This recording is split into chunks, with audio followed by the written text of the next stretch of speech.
It lasted just 12 episodes, and then it vanished.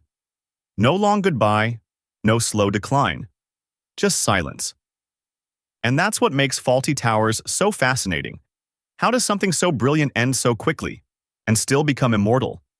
Stay with this, because the truth isn't what you think. The story doesn't begin in a writer's room. It begins in a real hotel. Early 1970s. John Cleese checks into a small place in Torquay while filming. What he finds isn't comfort, it's chaos. A hotel owner who treats guests like problems, suspicious, abrasive, almost surreal. Now imagine watching that as a comedian. You wouldn't complain, you'd observe, you'd take mental notes. Every awkward interaction, every unnecessary outburst, and slowly a character begins forming. Not exaggerated at first, just painfully real. That man becomes Basil Fawlty. And here's the twist. The show almost didn't work. When it first aired in 1975, critics didn't celebrate it.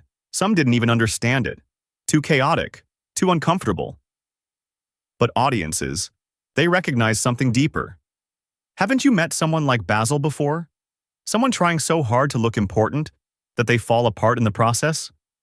That's why it connected. The show wasn't just funny, it was honest. A man desperate to climb social ladders he doesn't belong on.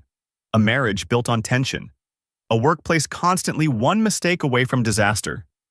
It felt exaggerated, but also familiar. And yet, behind the scenes, things were just as fragile. Cleese was writing the show with his wife, Connie Booth, while their real marriage was falling apart. By the time the second season came in 1979, they were already separated.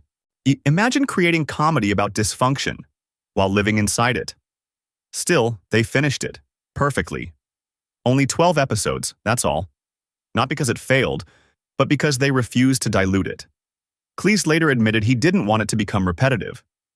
Think about that. In an industry that stretches success, he stopped at its peak. But then came controversy. One episode, The Germans, pushed everything to the edge. A concussion, chaotic behavior, and one infamous line. Don't mention the war.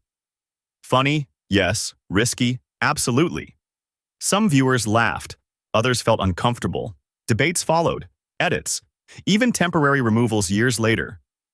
So here's the real question. Did that episode destroy the show? No. If anything, it exposed what made it powerful. It wasn't safe comedy. It was uncomfortable, sharp, and brutally honest about human ignorance. Basil wasn't the hero. He was the joke. And maybe that's why it still works. Decades later, people still quote it, still study it, still laugh at moments that feel just as relevant today. Because the truth is, great comedy doesn't age.